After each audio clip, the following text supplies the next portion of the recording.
The consultants for the Kazakh wind energy project. I'm Amy, this is Bobek, Andrew, Pablo, and Mike. And basically we're trying to build wind farms in Kazakhstan to give them a new source of energy. Great, thanks Amy. So as consultants, our objective was basically to bring components, technical expertise, and financing to bear on a project in Kazakhstan. So our client, the Kazakh Wind Initiative, is building one plant, one wind farm in Kazakhstan as a trial. And then based upon the success, they try to replicate from there. In terms of highlights of our project, we have first mover advantage, and implementation is all being performed with Kazakh state-owned firms.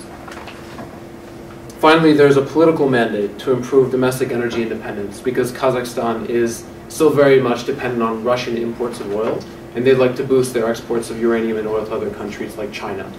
And media and advertising are heavily state-controlled. So coming up with a brand and promoting our product would have to be done in close conjunction with the government. Okay, just to move on to the general overview of Kazakhstan, as you can tell, it's between Russia and China. Those are two of the biggest countries it trades with.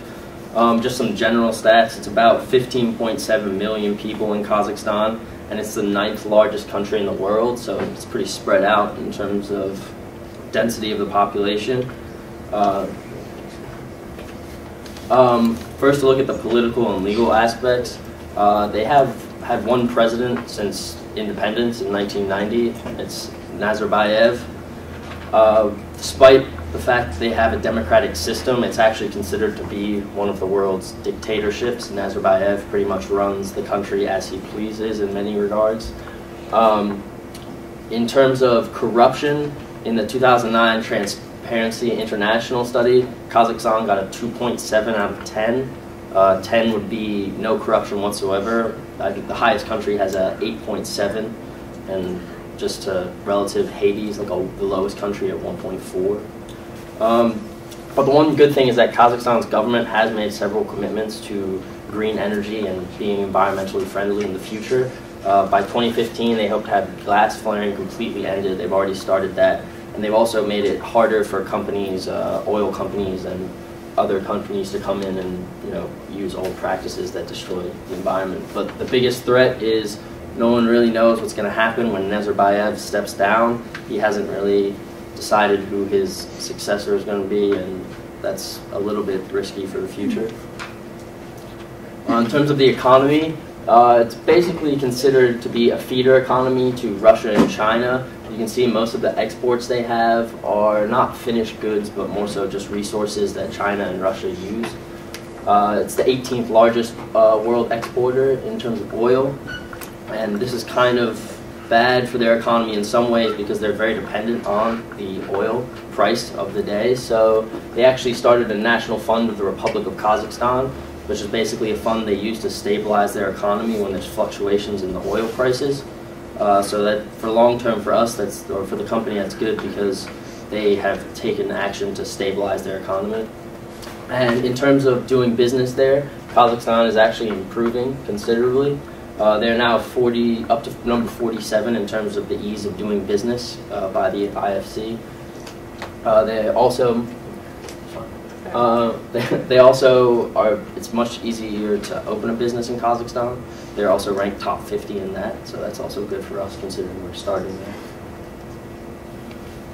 there. The one thing that Nazarbayev has put a lot of importance on is education, which is helpful for us because there's a 95% literacy rate in both male and female. School is very, very important, and people go to school for an average 15 years, so it's just helpful to have an educated population. But the one thing is that Kazakhstan is broken up into two very distinct groups. About 59% of the population is urbanized, and they live in the northern region, basically by Russia, and the western region where there's a lot of oil production. The other regions, the southern region, is much more agriculture, and there's actually nomadic tribes still, and those are about 12% of the population, and most of them still rely on solid fuels like charcoal and wood, so that's probably kind of a hard sell in terms of getting them to use wind energy. And despite the high levels of education, there's still distinct class systems within Kazakhstan. There's not really much upward mobility. People pretty much tend to stay where they are in terms of their socioeconomic class.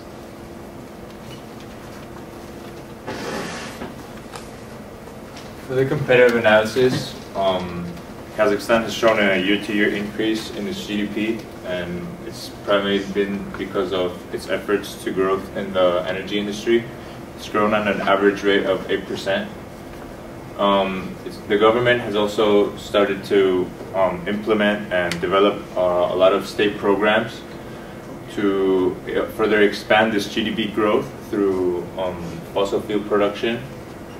And from what we've researched and found out, the wind potential for the wind energy potential in Kazakhstan is to produce about 1,820 million kilowatts per year. This number is very high because Kazakhstan, through 50% of Kazakhstan meets the minimum requirements for creating wind energy, which is about 6 miles per hour. And this is also very good because there's been significant progress in the technology of windmills, the reduction of windmill machinery installations and costs, and the cost of power generated by the wind farm. So the cost to buy this wind energy is decreasing. The government has passed legislation guaranteeing that electricity distribution companies will buy any energy that the wind power companies will produce. The governments are willing to subsidize these costs for the distributors so they don't lose the money, and so that the price charged to consumers remains low and is attractive. The government is seeing the opportunity to moving into a greener Kazakhstan and towards a more energy independent wind power creator. And even with the traditional energy sources burning at full capacity right now, Kazakhstan is not meeting the total energy requirements because of outages, the poor infrastructure, and the rapidly scaling demand. So we see an opportunity that they can look at alternatives, and wind energy is probably one of their best bets right now. This is a summarized SWOT of what we found.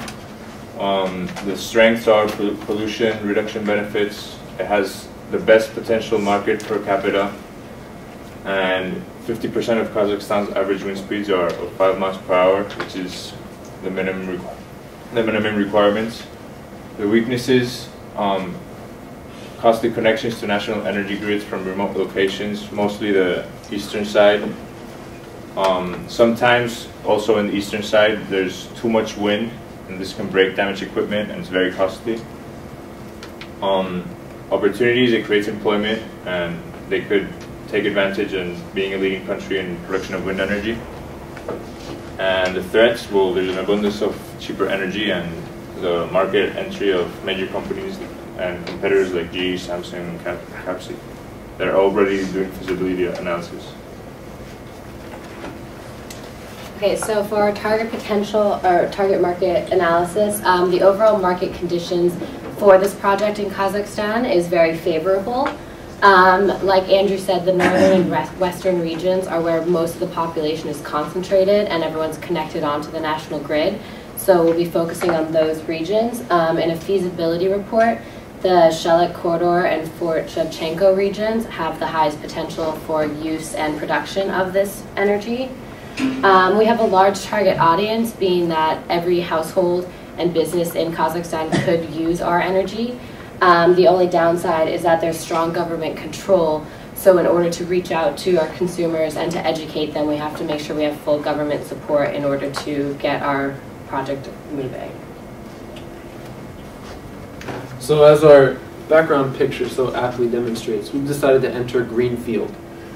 There's really no other competitor. Several firms are doing, as Pablo mentioned,